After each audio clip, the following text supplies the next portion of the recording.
Përshëndetje, të nderuar shikues dhe mirëmbrëma. Ja ku jemi sot në podcastin e radhës këtu tek podcasti Liris ke Okult. Para se t'ju prezantoj të ftuarin e emisionit ton sot, që është një ftuar special nga Kosova, dua t'ju kujtoj të gjithë atyre që nuk janë dy thundrak dhe që hapin rastësisht këtë podcast nga rrjetet sociale apo ju del rastësisht në YouTube, dua t'ju kujtoj që nuk është një podcast për ta të largohen dhe ata që duan bibiron me qumësht të mos hynë në këtu sepse do skandalizohen dhe do fillojnë do thonë çfarë bëhet kështu, ku jemi kështu, çfarë ndodh kështu, ne e dim ndryshe dhe është kështu siç e dim ne. Më mirë largohuni që mos ju ngrihet as tensioni, as mos keni asnjë problem tjetër mental. Ju kujtoj atyre që hyn rastësisht dhe që kanë gisht dhe që duan të hanë mish dhe jo të pinë qumësht, të bëjnë një klik atje ku thot subscribe në anglisht ose subscribe. Bëni një klik atje, keni dhe një zile atje një klik tjetër sipas rregullave të YouTube-it. Ata që janë pak të moshuar dhe që kanë qef të hanë mish dhe duan të ndjekin këtë podcast, të thresin niprit e tyre apo fëmijët e tyre që janë pak më të zotë dhe ti antarësojnë të bëjnë abonent të emisionit ton, të emisionit që ju e dini që fjalët e arta nuk thuhen në karta, po thuhen në këtë emision. Njëkohësisht falenderojmë edhe të gjithë ata që kontribojnë me sponsorizimet e tyre dhe që emrat e tyre do të dalin vazhdimisht dhe janë lidera në bizneset e tyre, në llojin e tyre. Dhe kush ka një nevojë në fushën e tyre, direkt emrin e biznesit që e shikoni këtu në Google, aty del numri i telefonit, adresa e emailit, çfarë doni, hyni në kontakt me ta dhe shkoni të bëni një deal të mirë për ato që ju interesojnë për mallra dhe shërbimet. Mirë, po fillojmë me emisionin ton. Para se t'ju them edhe titullin e emisionit, po ju prezantoj të ftuarin që siç thash është nga Kosova dhe është një binjaku imni dhe pothuajse është Aranit Slamniku, nuk e di si ta quaj, si të quaj konspiracionist apo dekonspiracionist. Çfarë jemi ne, Aranit? Se na quajnë konspiracionist, do më thënë që themi gjëra të pavërteta, të çuditshme, të çmendura. Nëse mos pari faleminderit për ftesën. Është Faleminderit juve shumë. Kënaqësi të jemi bashkë, përkundër që shumica ndoshta mendojnë që ne jemi rival. Kështu na konsiderojnë. E nuk e dinë që jemi një. Plotësues. Një. Plotësues i njëri tjetrit edhe avancues, pra mbështetës. Ne, nëse masoneria dhe pjesa okulte e satanizmit shoqërive të fshehta e njohin veten si mjeshtër murator të morosjeve, na jena mjeshtër të çmontimeve të atyre mureve që i ndërtojnë ata. Na jena çmontues. Jemi dekonspirues të temave të cilat dhe ngjarjeve të cilat i kanë ndërtuar me qindra vite, me dekada, agjendat për të futur në kthetra çdo frymor. Këtu hyn edhe njerëzimin padyshim si në plan të parë. Andaj ne jemi dekonspirues të temave që këta na i kanë zbukruar, na i kanë jeshu dhe mos ai ka marrë si të mirëqena që janë në të mirë të tyre. Gjithçka që vije është në favor të njerëzimit të tjerë. Çfarë thonë këta? Dalin kundër shtetit këta, dalin kundër Albin Kurtit për çështjen e vraskinave, dalin kundër Edi Ramës, ata janë kryeministrat tanë, ata janë në krye të shtetit tonë, ata na dashurojnë, ata punojnë vetëm për të mirën tonë. Si janë këta të çmendur kështu që dalin dhe thonë mos bëni vraskinat? Po mirë, të bëjmë një pyetje. Këta që kanë bërë këto vraskinat janë më të ditur se Zoti që na ka bërë neve?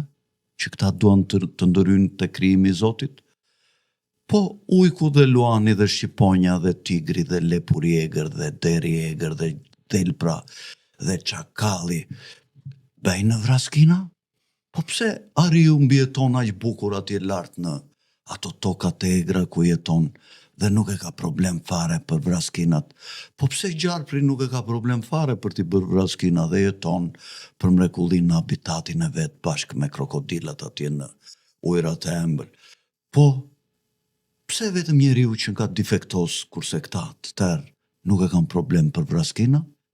Po ndoshta këta mund ta jap përgjigje vetëm kryeministri bashkë me ato grupet e tija që nxorën qoftë në Shqipëri, qoftë në Kosovë. Për hir të së vërtetës duhet të themi që Albini është sjell shumë ashpër me kosovarët në raport me Edi Ramën. Këta e kam thënë dhe herë tjera për çështjen e pandemisë. Kjo është një gjë e vërtetë. Këtu një njeri që u përpoq të sillesh ashpër nuk kishte shumë pushtet fatmirësisht dhe ishte ajo që sot është në burg, kryebashkiaku, i cili mos harroni kur që ka deklaruar 3 herë që për çështjen e vraskinave sa të dalin, në qoftë se zvjen Muhameti ke mali, do vi mali ke Muhameti, ku ai e quante veten një mal, bashkë me vraskinatorët dhe me policët dhe me ushtrinë, do vinte ai spurdhjak të zhbente punën e Zotit me krijesën numër 1, me kontrollorin e madh të planetit që ka caktuar krijuesi kundër njeriut. Mirë Aranit, më fal për ndërhyrjen. Jo. Para se të fillojmë bisedën, unë dua të prezantoj një libër të Arianitit që e ka botuar së fundi, Plani i Madh Deep State. Është një botim domethënë që e ka bërë në bashkëpunim me shtëpinë botuese, botime Koliçi, kushdo mund ta kërkojë ndoshta edhe në këto librarit me këtë emër. Në fakt, libraritë të gjitha në Kosovë kanë marrë, kanë në pozitiv, mund ta porosisin. Po, kush dëshiron çka ke trajtuar, mund të flasësh vetë këtu për librin se unë nuk e kam parë, sapo e solli Arianiti, do ta shikoj me kurreshtje sapo të kem pak kohë. Në fakt, libri ka trajtesën e 2 dimensioneve, që është specifike e librit. Janë 2 prizma. Njëri zyrtar dhe njëri për t'ju mos lënë hapësirë boshllëk asnjënës palë, cilës palës shkencore dhe palës fetare. Pra, libri e ka trajtu Deep State-in në 2 perspektiva. Pra, atë shkencore dhe fetare. Dhe kena dalë me një përmbledhje e cila ka fillu me sjell mesazhe falënderuese nga lexuesit, se të kanë marrë shumica janë për çudi, Alfred, shumica janë nga Evropa që i kanë porosit. Kanë shku tani afër 300 copë kanë shku në Europë, në Gjermani, Zvicër, Austri, Norvegji, Danimark, Angli, Belgjik, Francë, Itali. Dhe jam shumë i nderuar, besom. Po një vetën mirë sepse po më duket që ja kemi qëllu. Është, po e thon pa modesti tani, është botimi i parë në gjuhën shqipe nga autor shqiptar për Deep State-in, për këto teoritë tona.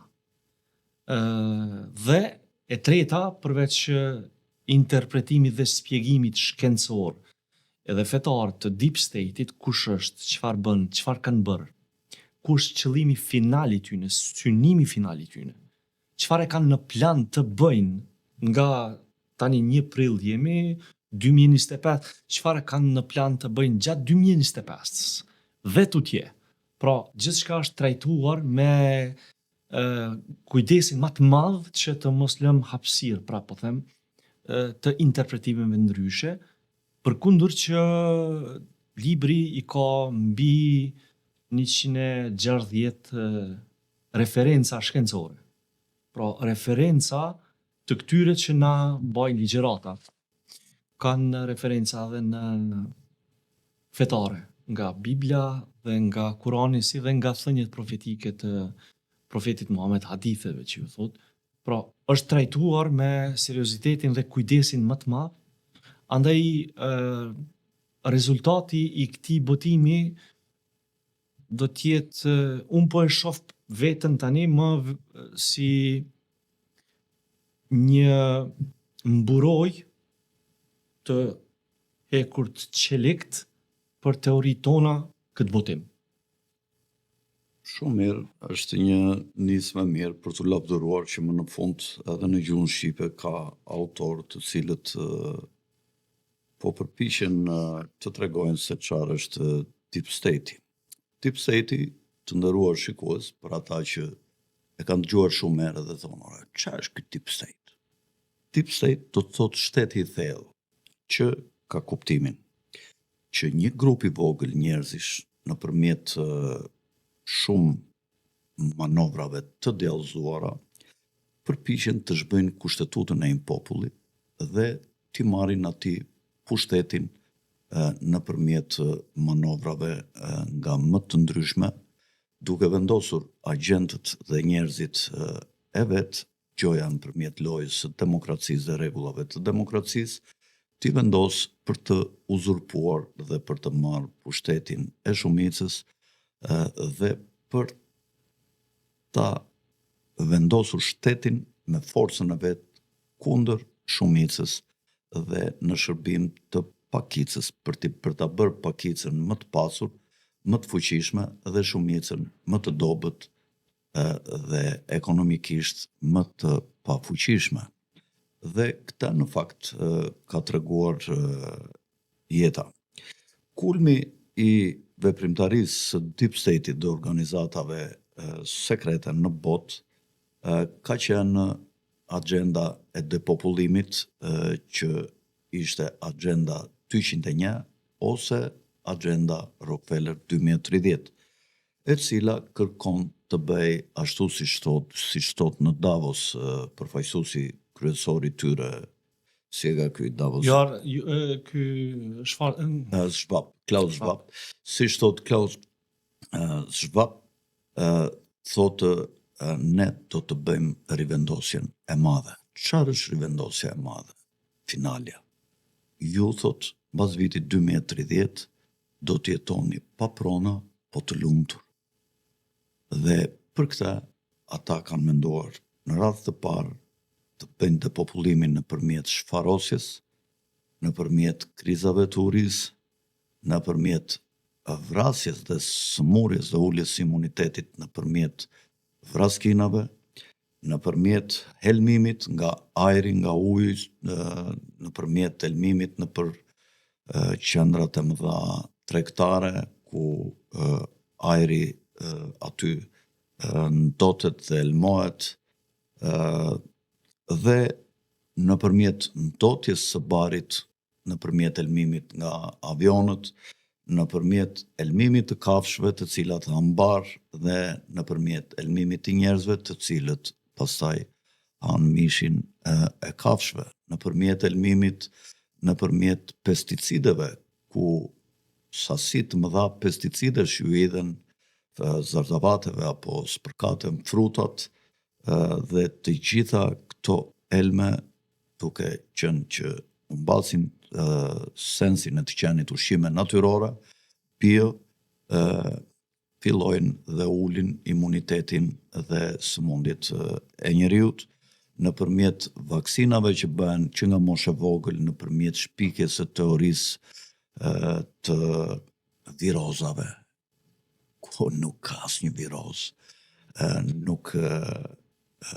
teoria virozave është shpikur nga Rockefellerët për të shpikur vaksinat. Edhe gripi H1N1 dhe gripet e tjera nuk kanë ekzistuar më përpara. Të gjitha idhen nga ajri ose me këto metodat e tjera, zakonisht në periudhat kur mbrojnë stinët që ta justifikojnë dhe të thonë janë viroza. Dhe gjoja si kur ngjiten me frymë virozat, jo, nuk ngjiten me frymë. Nuk ka viroza, ka mikrobe, ka baktere, të cilat shkenca i ka vërtetuar që ekzistojnë, kurse viruse nuk është vërtetuar asnjë. Qoftë edhe i Covidit 2019, nuk ka asnjë vërtetim shkencor me mikroskopet më të mëdhaja, më të fuqishme që ta vërtetoj që virozat ekzistojnë. Janë thjesht helmime. Janë kombinacione të ndryshme helmesh që na jedhin me këto mënyra ashtu siç ishte edhe Covidi. Covidi nuk përhapeshe me frymëmarrje, prandaj ne u theshim mos mbani maska, prandaj kemi grisur ato maskat nëpër televizione me gërshërë që njerëzit të mësojnë dhe të kuptojnë. Edhe këtu në Shqipëri ka qenë një person i cili është politikan që në dijenin time dhe në ato që më kanë thënë e ka emrin me inicialet E.Sh. Të qoftë se thoni ndonjë emër ju e thatë, nuk e thash unë, i cili është interesuar shumë për të hedhur peptidet e helmit të gjarprit nga kombinimi i krejtit të kuq me kobrën sipas një raporti të caktuar, të cilat bënin atë që quhet Covid. Ishte i ngjashëm me antraksin, i cili është një lëndë helmuese luftarake që është ndaluar të përdoret në rast lufte dhe kështu janë dhe peptidet e bashkimit të këtyre elmeve, të këtyre dy gjarprimeve që ne na e fusnin nga depot e ujit, gjoja spërkatnin depot e ujit që të dezinfektoheshe uji kundër Covidit, në fakt me atë na e fusnin, po ato i haruat ato shkopin që na fusnin në undë, çfarë ishin ato për të na kontrolluar kishim apo s'kishim Covid. Rreth 40% atyre shkopimve që ishin prodhuar nga ushtria amerikane e Deep State-it, 40% e tyre ishin me peptidet e elmit të gjarprit. Pse ata nuk theshin që një lëndë gjenetike siç është mbështyenin mbi një qelç dhe ata ta kontrollonin? Po jo, theshin se mund ta kesh marrë në fillim këtë, në sekondë ti, një sekondë përpara dhe s'ka arritur të vej deri ke mbështyma. Po mbështyma që këtë thithet, mund të nxjerrësh pa gëlbaz nga onda, e mbështyn këtu dhe ata le ta marrin të bëjnë analiza. Jo, duhet fusnin atë shkopin këtu, të ta kruanin mirë këtu, edhe të theshin, ti s'kishe asgjë, theshin, je me Covid. Pse? Se ai shkopi ishte vetë me Covid.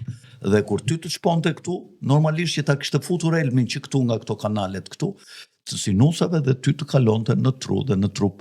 Dhe mbas 3 ditësh që ai fillon të jepte efekt, theshte, ua, unë se dinja që kisha Covid, ma zbuloj kjo, çfarë ishin ato? E di kush është shpikësi, e di që e di, po emri të kujtohet i shpikësit të aty një shkopive, të PCR testit? Po testi PCR, se s'po më kujtosh. Emri i shpikësit është Kary Mullis. Po. Ai vdiq në shtator të 2019-ës, në mars të 2020-ës, filluan testet. Nuk e di sa duket këtu, e patenton Richard Rothschild testin PCR në emër të tij. Po. E patenton. Po. Dhe patentimi këtu është në faqe 262 të librit, plani i madh. Ky patentim e ka mundësu mandej që të bëjë dhe miliardë lek. Po pra, edhe e dyta, dhe t'jelmonte njerëz. Dhe e dyta, sot Netanyahu e ka një intervistë ku e thot se Izraeli posedon të gjitha kodet gjenetike të gjithë njerëzve. Të bankën gjenetike më të madhe në botë. Qa i bie kjo? I bie kjo teoria ime se nga ata shkopit e PCR-s. Merresh edhe kodi gjenetik i çdo njeriu. Pra, në Tiranë nëse është marrë në atë kohë, regjistrohesh emri secilit që merr atë. Cilës ju kanë dorëzuar UNICEF-it apo zyrës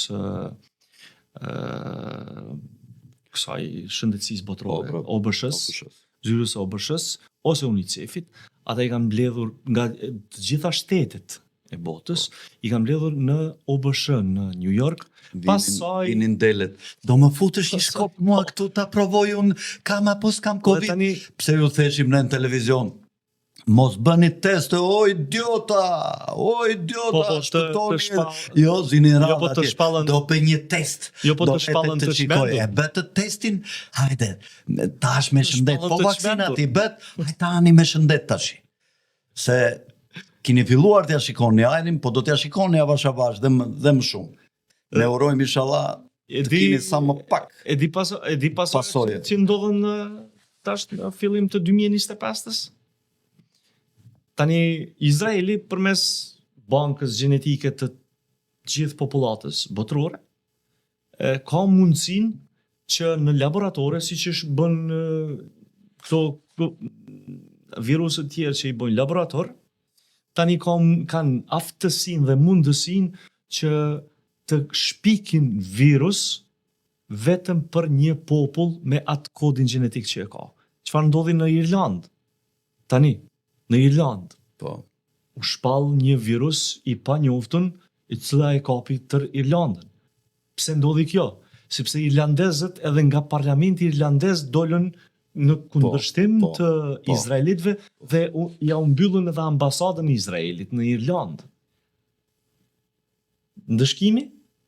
Po, Ishte ai. ju dërguan një virus. Pra, kjo është lufta e së ardhmës, pra, nuk ka nevojë me shkrep asnjë raketë, asnjë plumb. E ardhmja e kësaj që ndodhi në Irlandë do ta pret popullin arab. Tani së shpejti, do të thonë 2025, 2026 nuk e pret, populli arab do të përballet me një virus i cili do t'i shtrim për tokë dhe do të redukton numrin e tyre në masën maksimale me qëllim të me rastin e shpalljes së Mesiut hebrej apo Dejjallit apo Antikrishtit të ketë më të lehtë menaxhimin e lindjes së mesme. Kjo është David Ticke, David Icke, një nga shkrimtarët më të mirë të teorive të konspiracioniste të elitave ose të deep state-it për të sunduar shumicën. Në vitet 2007, kur i kam botuar unë disa libra, a i theshte që sionistët do të shpikin virusët, theshte që kur t'i lëshojnë në Izrael, do të kapin vetëm arabët. Nuk do t'i kap, theshte, në përgjithësi qifut. Pse? Sepse i theshte që shumica e qifutve në Izrael janë ashkenazin, janë popull të ardhur nga lindja, nuk kanë lidhje me semitët. Pseudo hebrejnë. Po. Dhe mbi bazën e kodit gjenetik do kap vetëm arabët që janë palestinezët, theshte, dhe do t'i shkaktoj pandemi të rëndë. Plandemit, mund t'a quajmë. Dhe unë kur e lexonja atëherë, i kam lexuar që nga vitet 2003-2002 këto librat e këtij, po nga viti 2007-2008 filluam që t'i botonim një seri libra që i kam botuar unë David Icke-ut. Këte nuk e besonja, thesha, si mund të ndodhë kjo, kupton, nuk e kuptonja. Mirë, me kalimin e kohës, e morën vesh. Fillova ta kuptonja që ai kishte të drejtë, sepse në disa gjëra më dukej i çuditshëm dhe i pabesueshëm. Por ai po thuaj se ka të drejtë në gjithçka, është një nga... Unë nuk e di se dhe si e kanë lënë ashtu të lirë të flet. Një nga heronjë, shiko, këta kanë dy rrugë. Kur mendojnë që mund të bëjnë qesharak me idetë tua, nuk të trazojnë, të lënë. Mirë po, faza e një njeriu të rëndësishëm, po që shkon kundër agjendave të deep state-it në këtë rast, janë 3 faza. Në fillim, vinë të dëgjojnë për të tallur, pastaj vinë të dëgjojnë të çuditur, dhe pastaj vinë paguajnë që të dëgjojnë. Domethënë janë të gatshëm që të paguajnë që të dëgjojnë, sepse e kuptojnë që ti ke të drejtë. Pra këto janë 3 fazat. Por në cëllën fazë jemi në 2. Ne u përpoqën gjatë pandemisë të na bënin qesharak. Dhe tashi googlojnë gjithë ditën që të na dëgjojnë kur flasim, sepse e kuptojnë. Një pjesë kohe kur filluan të dukeshin në fillim pasojat e vraskinimit edhe shumë gjëra që ne kemi thënë që ishin të vërteta, filluan të na shikonin pastaj të çuditur, nuk na shanin më dhe nuk na tallnin. Dhe tashi, domethënë në përgjithësi na ndjekin me respekt dhe na nderojnë megjithëse vetëm duhet me pas parasysh një fakt se janë të pakt ata që mund ta kuptojnë gjendjen time dhe tuajën gjatë asaj kohe, asaj periudhe. Ata nuk e din që ne kemi sakrifikuar jetën tonë, familjet tona. I dini që ju, ne dy, të paktën ne dy, po ka pas edhe tjerë, që kem dalë për t'i mbrojtur ata, Dhe ata në sulmonin. Kjo ishte paradoksi. Dhe nga njerë nervozohesha, thoja, a është ka ja vlen kjo farë punë që jem të e boa jo. Se ishte edhe përbuse dhe për vetën o Alfred. Ishte nënçmuse dhe nënçmoj edhe vetën ti. Shiko, po ja ka vlejt bara Qiran. Unë besoj që ja ka vlejt. Pa dashur. Sepse sot kem shumë njerëz të cilët janë falenderus. Pa dashur që të bëj paralele, se është një paralele madhe, po është ajo historia e Krishtit kur turmat u lërinin kundër ti, vareni, kupton, dhe i tha faljo Zot se faljo atë se nuk din se çfarë bëjnë, kupton. Dhe kështu është punë e deleve, delet që shiko, unë ndaj njerëzit në disa kategori. Kategoria më e madhe që mund të jetë 97% janë delet. Dhe këta nuk janë as të shkolluar, as mendjapur. Pra nuk kanë aftësi intuitive nga krijuesi, e kanë të bllokuar trurin e lojimit. Nuk e punon. Dhe këta janë pjesa më e madhe. Pak të tjerë, 3 ose 4% janë ata që thonë jemi intelektual, po që e kanë trurin e kyçur dhe intuitën e kyçur. Këta bëjnë sa gjëra në shkollë dhe kur mësojnë ca libra në shkollë, e dinë se ato libra i ka shkruar Zoti. Nuk e dinë që i kanë shkruar njerëz të tjerë, të cilët kanë dhe interesat t'i mashtrojnë dhe t'i gënjejnë. Dhe këta thonë jemi intelektual. Këta janë të shkolluar, po të pandriçuar. Janë 3-4%. 2% që tjetër ndahet pasaj. Janë me pak shkollim, po me shumë ndriçim. Pra kanë një aftësi që ja u ka dhënë Zoti. Pra nuk janë të ditur, po janë të mençur. Se mençuria dhe dituria janë dy gjëra të ndryshme. Duke qenë të mençur, këta janë dyshues. E thonë, ore, dale, thonë, si po lutën këta Rama me Albin Kurtin të na bëjmë vaksina pa lek. Aman, se e kemi allin për ju, po këta s'shen kokë me ngrej një rogat. Na mbytën me gjoba, me kështu me tatime, me taksa, me gjoba në për rrugë, sillen si fashistë me popullin e tyre. Këta si në lutën kështu, aman, bëheni pa lek, sepse ne kemi mendje natë ditë për ty, tak, fillon dyshon ajo që është indriçuar. Thotë, ore, çan këto, mos po na futin në një kurth, se pa lek vetëm djathin çarkun e miut është. Dhe të katrit që ta mbyll në këtë kategorizimin, që mund të jenë 1% ose 0,5% janë të shkolluarit, të diturit dhe të ndriçuarit, ata që Zoti i ka zgjedhur për të qenë prica në vendet e tyre. Në këtë kategorinë e fundit, që e shpjegova së perfekt mirë, edhe pse ndoshta nuk pajtohem me përqindjet, ndoshta janë pak më shumë. Delet janë jo, më shumë. Më pak dele po mendoj ndoshta më pak, po inshallah, ndoshta gaboj, unë me mendjen time e them po. Kategorisë fundit e kisha plotësu edhe me guximin. Patjetër, shiko, na ju 1% që nuk të mjafton. Jo, na ju 1% që nuk të mjafton dituria. Shumë pak janë që kanë folur. Nuk të mjafton. Edhe mua më theshin këta që më besonin, ore ri mos folën theshin mua. Nuk të mjafton dituria dhe mençuria pa guxim. Ata që flasin janë heronj. Pse? Janë heronj të gjallë. Kush quhet heroj i gjallë? Këtë guxim nuk e ka pas gjithkush, Alfred. Shiko. Edhe nuk do ta ketë. Po, që t'ju të them unë këtyre, që t'ja u shpjegoj ku ndryshon heroi nga dëshmori. Një dëshmor shkon në luftë gjithmonë me mendimin që do të arrijë të mbetet gjallë.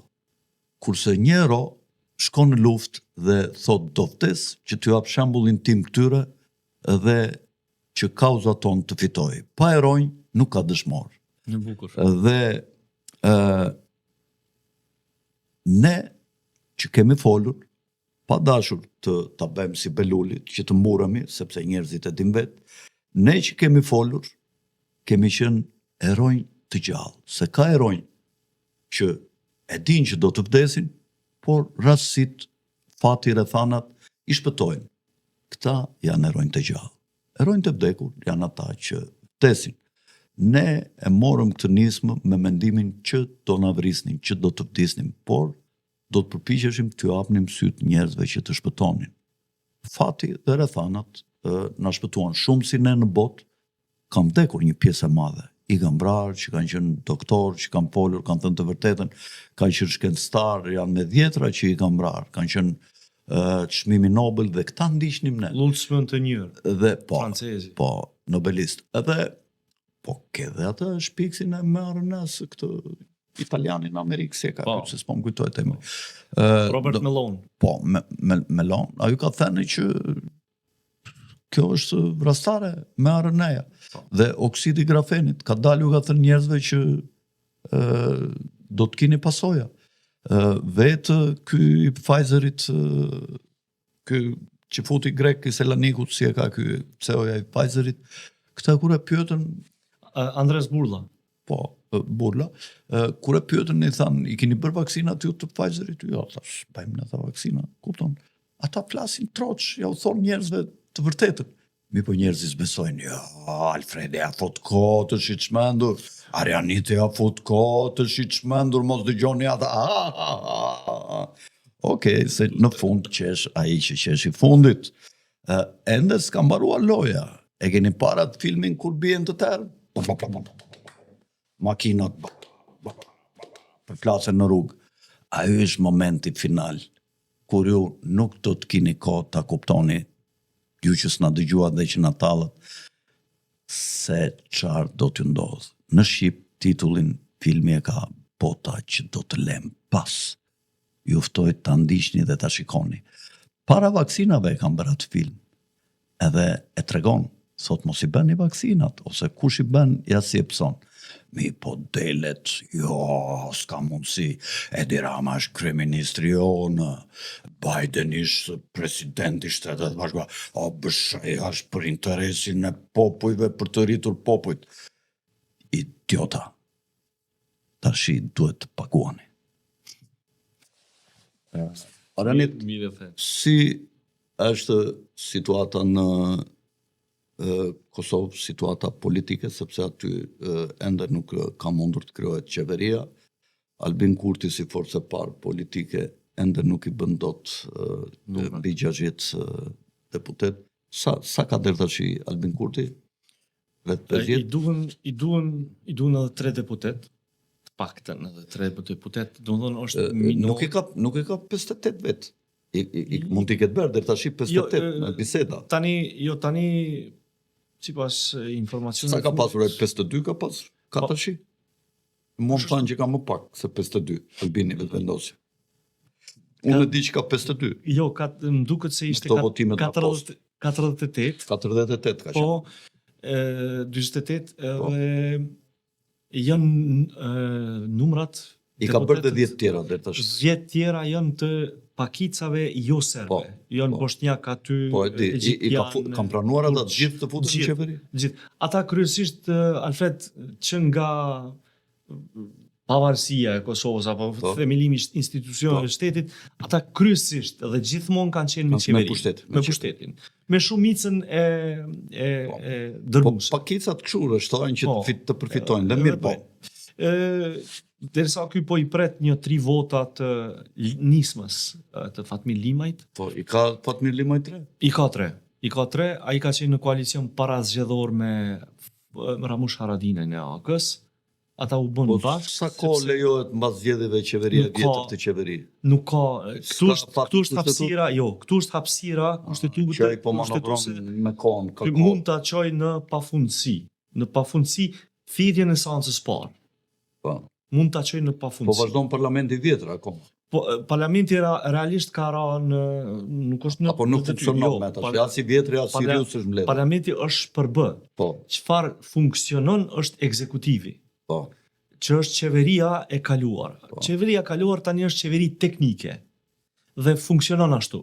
Se teknike nuk është vetëvendosjes qeveria? Jo, është teknike sepse është në detyrë ka qenë vetëvendosjes më herët. Tani pas shpalljes Është ndruar qeveria, ministrat mbas zgjedhjeve janë zgjedhur të tjerë ministra. do të duhej të ndrohen qeveria teknike, do të duhej të qeverisej deri në Fillonte punë. të fillonte punën para se të themelojë qeveria e re me zëvendës ministrat e paraprakta. Po. Me thirrjen e seancës parë konstituive parlamentit, votohet qeveria, e merr detyrën qeveria e re. Po çka ka thënë Albini, do ta krijojë qeverinë apo Ai po thot po, edhe po në qoftë ka se si deklaruar. bën dot 51, çfarë do ndodh? Unë jam i sigurt se i ka 51. Ai ka Do votat. ta bëj qeverinë. Por unë nuk besoj se do të Jetë qeveri e qëndrueshme. do të shkoj deri Gjatë. tek seanca konstituive. Unë s'besoj që do të ketë qeveri fare të re. Unë besoj më shumë tek teoria e zgjedhjeve të jashtëzakonshme. Po, në shtator. Po, sepse brishtësia e këtyre numrave nuk i jep stabilitet shtetit. Po e topson Albinin, sepse secili do kërkojë qiqra nell, po thaj, më jep mua këtë se unë ta rrëzoj qeverinë. Edhe thret mocion mosbesimi edhe më njëherë bjen qeveria. Po, Pra, e paramendoni tani në çfarë gjendje dhe situate është Ballkani Perëndimor. po. Me brishtësinë e tillë Kosova, unë s'di se si do të menaxhohej pra shteti Nuk në ka situata shans që lufte në rast. Albini me një nga këto partitë e mëdha të bëj qeveri. Jo, Me absolutisht. partinë Jo, këto realisht janë barikadu. e Rugovës. Ky Abdi Xhiku kush është aty? Digjiku tani kanë skandalin nga brenda. LDK-ja janë kapur keq për vjedhje votash ndërmjet veti. Ata janë cop tani. Pra, më falë se po e bëj një paralele, po politikë, po më lejohet mu sepse jam shkencat politike jam studime. Po.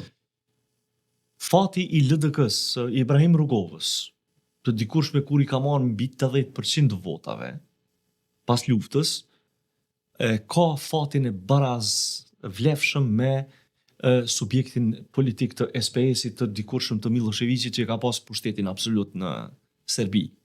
Domethënë, partia e Ivica Dačićit sot është një vlerë e barazvlefshme me LDK në Kosovë. Jo si vlera Po, dhe që çka i qenë kjo bëjnë, po, partia me- Lirmetës në Shqipëri. Po pra, po me përqindje dhe nga historia e curisë politike e kanë fatin e njëjtë, që unë besoj që LDK-ja mbi 10% më nuk do të mund të i arrijë në zgjedhjet e ardhshme. Nuk do ta mund ta rikuperoj veten sepse i ka ujqit e vjetër nga brenda ende. Ata që kanë bërë dikur pazare me Serbinë, para luftës, gjatë luftës edhe pas. Paramendoj një LDK e cila i krijoi komunat serbe në Kosovë. Është LDK-ja. Isa Mustafa? Jo, Lutfi Aziri ka qenë kryesues i grupit negociator në Vjenë. Ai ka qenë kryesori i Deep State-it në Po pra. ndërkombëtar në Kosovë. Po pra. Ku është tash ai? Ai është nënkryetari i LDK-s, llogaritë. Po, i rrezikshëm është. Po llogaritë tash. Paramendoni kush e udhëheq LDK-n dhe kush është mbrapa. Ai kur s'ka qenë kryetari i LDK-s. Ka nejt mbrapa, Po. ka menaxhu situatën nga jashtë. Ai është nga njerëzit kryesor të politikës Deep State-it në Kosovë. Edhe Ky është mendimi im. fati i Kosovës nuk lidhet vetëm me LDK. Ai dhe veton suroi në Sakt, problemet është e vërtetë. ideologjike, Është e vërtetë, e veton është e suroi është njëri i Deep State-it. Ai bile veton suroi propozoi që të vaksinohen me njëherë edhe fëmijët gjatë pandemisë, plandemisë. Është i personi i vetëm që ka dalë me kësi deklarate publike. Mandej u qua ministri i shëndetësisë atëra i Rifati, i Kaubojci. Por ne e pritëm me një veprim tjetër. E quam në prokurorinë speciale kërkesën për ngritje të padis ndaj ministrit të shëndetësisë dhe mjekëve që ftonin vaksinim me dhunë, me detyrim. Dhe kjo mandej i uli gjakrat ai dha dorëheqje. Kam qenë një ky emisioni i këtij Qerosit, i Fantomasit në Klani, me një Blendi. Po, me një 10 kundërshtarë kështu. Dhe aty isha në studio brenda, po jo në sallë me bisedave dhe gjatë kohës së kulmit të sa po dilnin vaksinat e para. Pas kanë izolu mos mi shti virusin Jo, aty. në fakt kërkova vetë mos isha aty në sallë me ata, se nuk i shifja dot ata mostrat që ishin aty disa nga ata.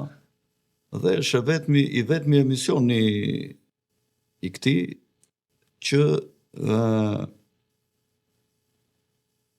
në fillim rreth orës 11 ose 12, pasi qëndroi gjithë natën, sepse ka qenë live në darkë,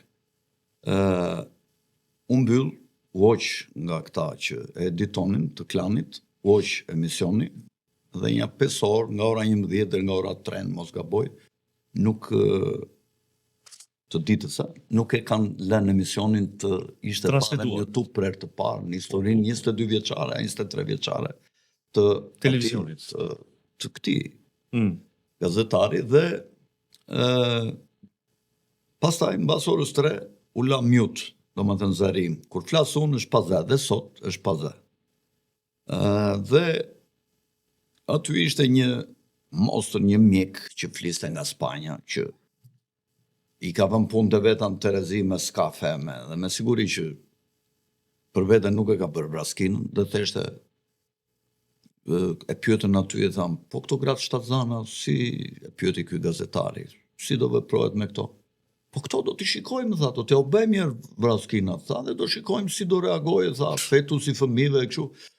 Edhe i thash unë, o zotëri, thash, po çfarë janë nenat shtatzana? Janë kavje dhe min laboratori të bështi eksperimente, i thash, po si mund të bëhet kështu vaksina, që hajtë ta bëj unë vaksinën, pastaj të shikojmë po vdiqet ti ose po të vdiq fëmia, do nxjerrim në një konkluzion. Kupton? Pra monstruoziteti i këtyre arriti kulmin. Dhe ishte me forca kur ju thesha unë, ju në ku janë 10 të smur rëndë, në atje ku janë ti intubuar, do ju unë pa mask, do ri 10 ditë me ta atje brenda, dhe vetëm ushqime dua që të mi sjellin njerëzit e mi. Po asnjë që e kanë intubuar, asnjë pacient që e kanë intubuar nuk ka dalë gjallë. Po. Nuk ka dalë gjallë. Shumica e atyre që kam vdekur sigurisht kanë qenë ata të intubuarit, kurse pakica kam vdekur në shpira. Rrugëve, në Kosovë rrugëve kanë gjetë plot. Të elmimit. Në banesa, në shtëpi. Po, për shkak të elmimit. Dhe më theshin mua këta të shëndetësisë këtu që ishin këto komitetet e leshit tu. Edhe theshin, hajtë ta provosh njerë, po hajde bra, me kamera ty unë branda, ja thesha live në emisionën në televizionë kombëtare. Hajde bra, po pres, më bëni një ftesë. Të vi unë ty aty pa mask, të ri unë 10 ditë brenda, dhe po dola unë pa Covid, do t'ju thoni njerëzve që mos marrni mask? Ju e keni pas një fat mirë tjetër, këtu gjatë asaj kohë, gjatë asaj periudhe, e keni pas një fat mirë. Cili është i mirë? Si arriq i mirë, se mediumet televizive, po thuaj se të gjitha e kanë diskutu dhe kanë debatu temën, teorinë, ju kanë përballur. Po. Unë e kam pas fatin vetëm një përballje ta kem. Unë me 3-4 persona mjek, kryesor të virologjisë dhe imunizimeve tjere, në një televizion në Kosovë, sa më rëndësi cili, por aty e morën goditjen fatale në atë emision, sepse ata nuk e din, nuk e patën parasysh, nuk e kanë paramendu Fredit që unë do shkoj atje i armatosur mirë, me dëshmi dhe dokumente shkencore. Po, se na theshin jo me prava. Ju nuk jeni specialist. Po ne lexonim nobelistat që ishin kundër kësaj. Kur dola në debat dhe ju paraqita dëshmit para mjekve, audiencës live, mbetën ata pa koment, unë shkaktova dëm të madh vetvetes, se mo nuk më ftuan në asnjë emision. Po ftonin të tjerët. Unë kampion për këtë luftën. Por tjerët që ishin pro vaksinimit. Pra mua që isha i vetmi në Kosovë që bëja thirrje zyrtare dhe publike pa frikë, sepse edhe një gjë, mu më kanë kërcënu edhe me padi. Padi, do t'ju padisim sepse nuk po na leni me u vakcinu, po thoni me u vakcinu, na do të vdesim nga virusi. Nëse dikush nga familjarët tonë do të vdes nga virusi, ju e keni fajin. Para mene çfarë budallash. Budallenj par excellence. Këtu më sul mua një doktor në një emision Bardhazi edhe më tha mua, ishte një mjek, kështu një psikopat, më tha mua, dëgjoj, ti e përgjegjës që mund të më vdes nëna ime, se nëna ime të ndjek ty, dhe të beson ty, dhe në qoftë se nëna ime më vdes, ti e përgjegjës për vdekje në nënës time. Po pas ke pas përgjigje ti se unë i kisha thonë bjerë nanën të buajmë të unë kështu.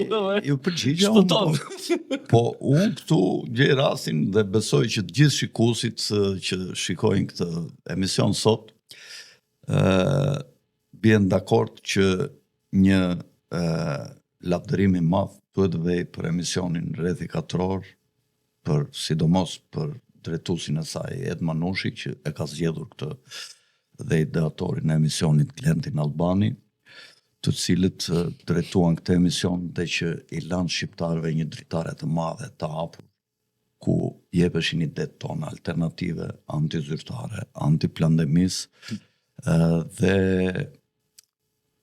vetë pronarëve drejtuesve të Top Channelit, sidomos CEO-s së kompanisë Bemblushit që ishte në atë kohë, i cili pavarësisht se nuk besonte në idetë e mia, e las sepse është një mendje hapur që dyshonte në fakt, pavarësisht se thotë që jam vaksinuar edhe puna e tij çka ka zgjedhur, por e la ta për një mundësi tjetër, një alternativë tjetër për popullatën, dhe ky është një televizion kombëtar.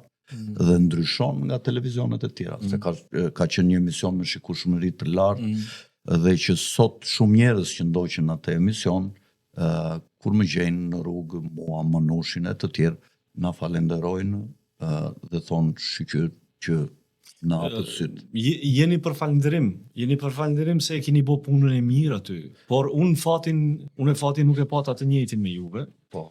Mu ma mbyllën. Aty ka qenë më diktaturë në Kosovë.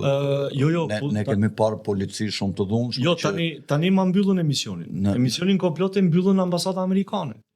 Ambasadori amerikan ndikoi para zgjedhjeve të Amerikës, sepse ne ishim pro Trump. Se ishte logjikshme me qenë pro Trump.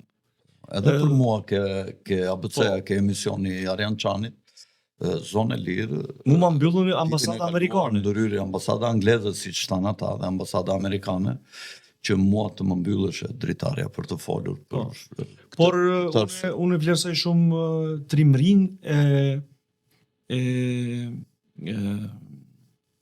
drejtorit menaxhues të televizionit Tukagjini që nuk më shkëputi nga televizioni. Unë ende vazhdoj të jem aty. E falenderojmë këta që Ermal Panduri është... Nuk e njoh kush është, po këta që kanë lejuar këto ide tona, po janë eronj, janë për të falenderuar. TV Tukagjini ka bërë punë të madhe, ka bërë punë të mirë, edhe me emisionin komplot, shumë persona ende na kontaktojnë jashtë shtetit. Po, është edhe televizioni ku unë jepja emision okult në Kosovë. Po, aty, po. DTV-ja, që unë i falenderoj pronarin, administratorin dhe gazetaren e talentuar Nora Mavriqi, me të cilën kam bashkëpunuar 2 vjet në Kosovë, dhe jemi përpjekur t'ju hapim mendjen dhe sytë kosovarëve për këtë komplot të madh të depopullimit që është Agenda 2030. Është bë punë e mirë, sepse përkundrazi që neve na kanë një masë popullatës tonë me dije apo me pa dije, na kanë etiketuar me terma pejorativ të ndryshëm. Përkundër kësaj, mediumet kanë qenë edhe të guximshme dhe me mendje hapur. Edhe ndaj teorive tona, kudo, edhe në Kosovë, po edhe në Shqipëri, kanë qenë dritare e shpëtimit dhe e paraqitjes së një mendimi ndryshe. Para në ofretit të mos kishim qasje në mediumet. Shiko, sot ne... Ku do të ishte kjo popullat?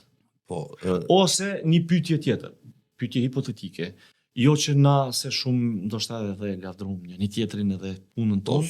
Po ajo është subjektive, sigur jemi bashkë në kafe. Paramendone o Fredi, kushtë të dojnë le ta marrë për mirë ato delet që na kanë shara dhe të vazhdojnë prapë. Paramendone vetëm helm nga goja. A thua se ju vodhëm ndonjë lek ja u morëm nga xhepi. Po duash dëgjoj, po mos duash shkon gremin, shkon sa teme. Kush po të gjithë ata e din formulën tonë. Po, paramendone shqiptarët e Shqipërisë dhe të Kosovës të mos ta kishin paraqitjen e zërit dhe të veprave të Alfred Sakos dhe Arjan Islamnik. Kthehemi mbrapa. Do të thonë kthehemi mbrapa edhe hjeke nga skenari Alfred Sakon edhe Arjan Islamnikun në gjatë kohës së plandemisë. Ku dhe ka do shkonin tufat? Do rreshtohen Kjo është pyetja. Një pakicë vogël vetëm do arrinte të mbijetonte. Po pra. Ndaj këtij genocidit të madh. Po unë besoj që prapë ne nuk e kemi bë për lavdrim apo për ndonjë përfitim, se neve na thonin edhe ty dhe mua na kanë thonë që jeni të paguar. Këta po paguhen të na thonë mos i futin armiqtë shqiptarëve që ne shqiptarët mos të vdesim më shumë të fitojnë armiqtë tanë shekullor dhe ne nuk i dëshim ta ose ishim budallik.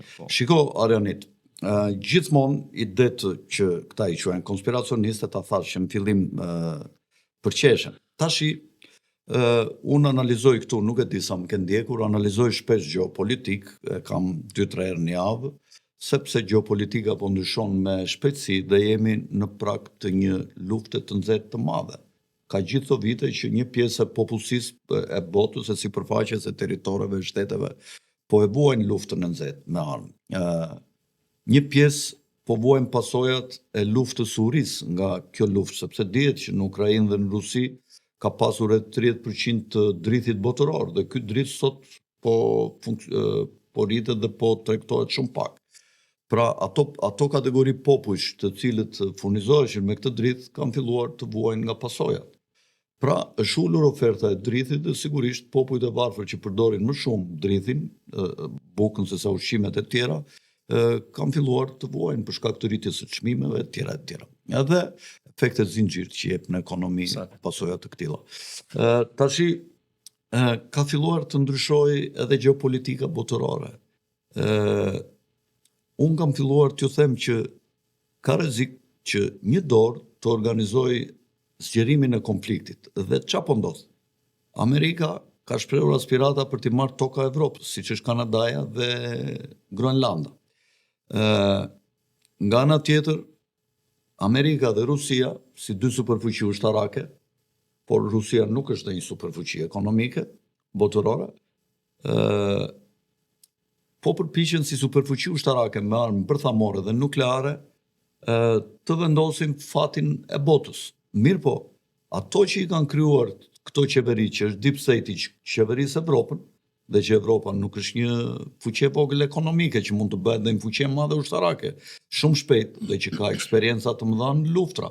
Se unë kam dhe një shembull tu, për shembull, në qoftë se Evropa e ndal kampionatet e futbollit 20 vjet dhe pas 20 vjetësh i rifillon prap, për pak kohë Evropa i mund përsërit gjitha ato që i kanë pasur kampionatet evropiane, po se kanë pasur tradit futbollin, siç është Azia, apo Afrika, apo ku e di unë. Më kupton pse? Se tradita lë gjurmën në ADN të fuqishme dhe me njëherë ajo arrin kulmet dhe majat në qofse e fillon përsëri ata që e kanë në ADN një lloj aktiviteti. Dhe Evropa është ka një traditë të madhe luftarake. Evropa ka luftuar me qindra vjet. Këtu janë bërë luftrat më të mëdha, gjithmonë në Evropë. Dhe Evropa ditë luftoi. Dhe Deep State ka shumë para. Evropa ka një GDP gati të barabartë me Shtetet e Bashkuara, po që në qoftë se Deep State kontribuon ul çmimin e energjisë nëpërmjet kompanive të Deep State që janë Rockefellerët, gjithë kompanitë e naftës dhe të gazit, që kanë një sasi të madhe në zotërim, rreth 70-80% të naftës së botës, e kanë ata që e tregtojnë, qofse ata e japin Evropës me çmime të ulta dhe ullet kosto e madhe për shkak të uljes së kostos së energjisë, Evropa zhvillohet shumë shpejt. E kalon GDP-n e Amerikës shumë shpejt. Dhe mund të kalojë shumë shpejt dhe atë buxhetin e luftës që kanë Shtetet e Bashkuara dhe mund të bëj armë shumë të sofistikuara dhe më të fuqishme se sa vetë Shtetet e Bashkuara. Nuk lejojnë. Prit ta elaboroj mendimin tim. Hajde. Edhe unë tash kam thënë që Evropa nuk do bjerë dakord me rendin e ri botëror që kërkon të caktojë Trumpi me Putinin. Dhe Evropa do hyrë në konflikt me Amerikën dhe Evropa nuk do ta njohë paqen Rusi-Ukrainë dhe vetë Zelenski që është një gur shau i Evropës, prandaj Putini po lufton që të ketë zgjedhje atje, se thot duhet të ketë legjitimitet ai që do vinë në bisedime. Ky nuk është, i ka mbaruar mandati si president dhe kjo është arsyeja sepse Trumpi, ky Putini e di që Zelenski do bëlojë në deep state-it të kabalës, të City of London, dhe nuk do nënshkruaj ato që duan këta. Dhe do t'i sfidoj. Dhe kështu që paqja do detyrohet të vendoset pasaj vetëm përmjet Shtetet e Bashkuara dhe Rusisë, dhe kjo është një paqe që nuk do pranohet nga Evropa, sepse Evropa do thotë vetë Ukraina nuk e ka pranuar dhe ne nuk e pranojmë dhe jemi me Ukrainën, dhe unë them që shumë shpejt do filloj lufta. Këta kam frikë që mbas 2 vjetësh Franca për shembull ka zgjedhje, mi po çfarë bën? Goditën Marine Le Penin, dje. 4 vjet burg, 6 vjet më duket mos merret, 5 vjet mos ketë drejt të marrë poste administrative. Pra e kanë goditur dhe 9 vjet që ajo mos ketë drejt të kandidojë më. Dhe ata mendojnë që ky rrezik i madh që ishte në Francë për të bërë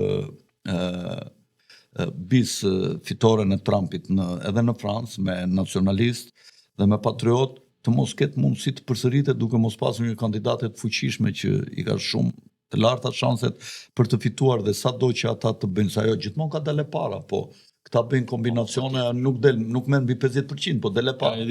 Paradoksi ishte se Le Peni fitoi në Parlamentin Evropian ulse, derisa humbi në Francë. Po. Ishte paradoks. Po.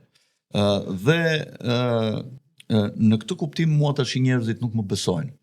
Kur i them unë që mund të ketë një luftë Evropë-Rusi dhe pasaj Evropa do përpiqet të bëjë Kinën për vete dhe bashkë me Kinën të sulmojnë dhe Shtetet e Bashkuara për t'i marrë Groenlandën dhe për të rritur fuqinë e tyre, nëse ata do t'i marrin dhe Kanadan, dhe pse nëse fillon një luftë Evropë-Rusi, sigurisht që Amerika do marrë dhe Groenlandën dhe Kanadan, gjatë kohës që Evropa do jetë e zënë në luftë me Rusinë. Por nëse Rusia mposhtet, atëherë Evropa bëhet shumë e fortë dhe i rikthehet dhe Shtetet e Bashkuara për luftë. Po këto mund të jenë dhe planet të kabalës që lufta të zgjerohet si në lindje në perëndim me këtë formulë dhe të përdoren dhe armët bërthamore dhe të ketë një depopullim sa më të madh. Dhe vetëm zonat saktuara që ata dëshirojnë mund t'i lënë pa i goditur për të vazhduar njerëzimi me një numër të vogël sipas dëshirës së tyre. Pra, unë mendoj që ka shumë mundësi që këta të jenë të gjithë bashkë. E dyshoj këta. Por do të uroja që t'jenë gjërat kështu siç duken, që Putini me Trumpin t'jenë kundër kabalës, e cila gati arriti të vendoste dorën e saj mbi fronin e pushtetit botëror në kohën e Bidenit për të zbatuar ato agjendat e tyre të çmontimit të familjes, të prindit 1, prindit 2, të degenerimit të shoqërisë, të mikrochipimit nëpërmjet vendosjes së paras digjitale. Pra ishin këto agjendat Rockefeller 2030, agenda të frikshme, maltusiane për depopullim dhe për kontroll nëpërmjet mikrochipimit, duke i mbajtur nëpërmjet mikrochipit gjithmonë në terror, që nëse këta do të ndiqnin politika kundër vllajt të madh, kundër deep state-it, atëherë këta mund të ekzekutohen mbi bazën e një vale të personalizuar me frekuenca të larta që mund t'ia dërgojnë natën në gjumë personit i cili kundërshton agjendat e këtyre. Për shembull, ne të dy do ishim gjah shumë i madh për ta. Dhe nëse ne do të arrijmë të shpëtojmë, thotë okay, thotë, doni të blini, të shisni, thotë, blini mikrochipin, thotë, sepse nuk ju ofrohet ky shërbim në asnjë dyqan. dhe e zëm se ne do vendosim mikrochipin, dhe e zëm se ne do të flasim, jo kështu në televizion, se s'do të lërë me njeri të flasësh në shtetin distopian Orwellian që këta duan të ndërtojnë, por e zëm se do flasim në kafene dhe në përmjet mikrochipit ata të regjistrojnë. Dhe me njerë në darkë një valë të personalizuar dhe Alfredi ciao, me moraqi të brendshme. Ua, si dish, po kjo ishte shumë mirë, si ndodhi kjo? Ua, po kjo Araniti, si ndodhi kjo? Ua, unë dje takova me ta bëmecje kaq kilometro punuam atje, si ndodhi? Po ja, kështu e kështë shkruajtur Zoti, se delet s'kuptojnë gjë, kupton. Pra, kjo mund të ndodhë me cilin do që mund të flasë në një gjë kundër ati që, për shembull, këtu në Shqipëri është personifikimi i deep state-it sot, edhe atje në Kosovë, ai që ju kam të gjithëve në zemër, natë e ditë unë mendoj vetëm për ju, dhe më besoni, nuk do t'ju tradhtoj kur, natë e ditë do mendoj vetëm për ju. Edhe i tjetri ande, po, një lloj se nuk uzojnë të ngrihen kundër këtyre. Po, qofse s'ke dëshirë të flasim për ndonjë gjë tjetër, them që ta mbyllim bisedën, të falenderoj për ardhjen tuaj këtu sot, Arianit, dhe shpresoj që në herë tjetër të jemi prapë bashk, qoftë edhe me Skype, ose me prezencën tënde fizike këtu kur të vish në Shqipëri. Të nderuar shikues, këtu po e mbyllim bisedën me zotin Aranit Slamniku, të ngjashmin tim në Kosovë, dhe që kemi plotësuar njëri tjetrin për shumë gjëra, për qytetarët shqiptar, për të mësuar opsionet tona, dhe njerë dua t'ju kujtoj atyre që nuk janë dy thunë drakë, atyre ju them mos bëni subscribe, largoni nga ky kanal, shkoni ande nga ata qerosët, ata që kanë gisht dhe që anë mish dhe nuk duan biberon me qumësht të thithin biberon, ta thithin biberonin, ata që janë burra, ju kujtoj të bëjnë një klik aty ku thot subscribe në anglisht, do me thënë subscribe, edhe është dhe një zile atje, pap, ata që s'din ta bëjnë, se kërkohet një emër atje dhe një adres emaili dhe një password, ata që s'din ta bëjnë, tresin djalin, ore, edhe këtu ke kanali okulti Alfred Sakos, më bëj subscribe mua, edhe të bëjnë ata ta mësojnë, është punë 30 sekonda, nuk ka justifikim që të thonë që ne nuk dim ta bëjmë.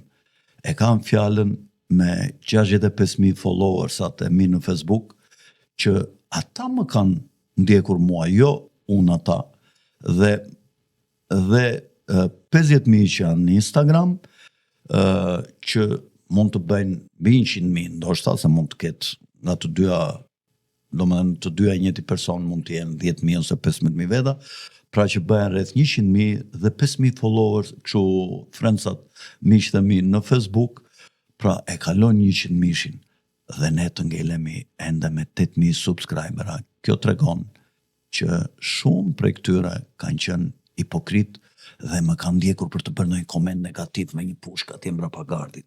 Dale ta shikoj çfarë do thot ky. Çfarë tha ky? Tha ndonjë gjë që nuk shkon, edhe ta sulmojmë. Jo, unë mendoj që pjesa dërmuese që na ndjekin, Alfred, mendojnë se na kanë ndjekur në kohën e pandemisë, se çfarë po ndodh. Edhe tani këta mendojnë se u kanë marrë. Mbaroj puna. S'kemi akoma në mes. Akoma në mes nuk kemi vajtur. S'kemi nevojë për Alfredin edhe Arianitin më. Po, se i dim vetë. Se na i kemi mësuar tash ti dim, jemi vetëdijsuar dhe i filluar tash të flasin shumë veta me gjuhën tonë. Kjo dihet, po dihesh kjo. Me fol me gjuhë, edhe me dëshmu, unë ju sugjeroj të gjithëve edhe ndjekësve tuaj që këtë libër, këtë kopje të librit që është prej 10 eurove, është çmim simbolik. Ata që s'kan, ja falim. Vetëm të hapin mendjen dhe syt. Vetëm tash fletojnë, të mësojnë për agjendat e dhe pasaj të bëjnë një koment negativ në fund. Ti thot një gerë me ke bëre aty, ke libër s'bana, ç'është ky libër. Libri Deep State është për çdo familje shqiptare. Nuk e kam bërë për Arianitin edhe për Alfredin, e kam bërë për miqtë tonë, për shqiptarët tonë që i dojmë shumë. Pa marrë parasysh se na fyna, na nënçmojnë. Ne i dojmë, sepse janë tanët. Faleminderit për ftesën. Kur thoja që lufta një javë para, lufta publikisht, ka emisione, lufta në Ukrainë do filloj, lufta do t'jetë e gjatë. Putini është i provokuar, jo i pa provokuar si shton këta në perëndim, për arsyet që i kemi dhënë të sakta. Putini do ta fitojë luftën. Putini nuk ka ndërmend të pushtojë Ukrainën. Putini ka ndërmend të marrë vetëm krajinat rusisht folse dhe do të marrë nga Dnjepri e në verilindje dhe nuk jam i sigurt, kam thënë, nëse do ta marrë Odesën apo jo. Dhe kisha shumë kundërshtarë atje që të ishin qatë, thua, Putini është me kancer, do vdesë, Rusia do mbasë, tje putinist, tje me Rusinë, tje, sepse të bësh analizë, do të thot të fotografosh realitetin, nuk do të thot ta korektosh fotografin, si që bëndem Veroqa, kur ishte ata bashkëpunëtorët që eliminonte. Do të thot t'jesh i ndershëm dhe ta fotografosh dhe ta tregosh fotografin ashtu si që ajo është për para njerëzve. Dhe atë që nxjerr fotografia, objektivi i fotografisë, nuk është përgjegjësia e fotografit, por është realiteti që mund të jetë i padëshëruar për ata që shikojnë fotografin. Këtu mendoj ta mbyllim dhe njëra Ranit, faleminderit për vizitën. Natën e mirë dhe miru pafshim. Dhe mos harroni që fjalët e arta nuk shkruhen në karta, por thuhen në podcasti Okult, në podcasti i lirisë së shqiptarëve. Natën e mirë.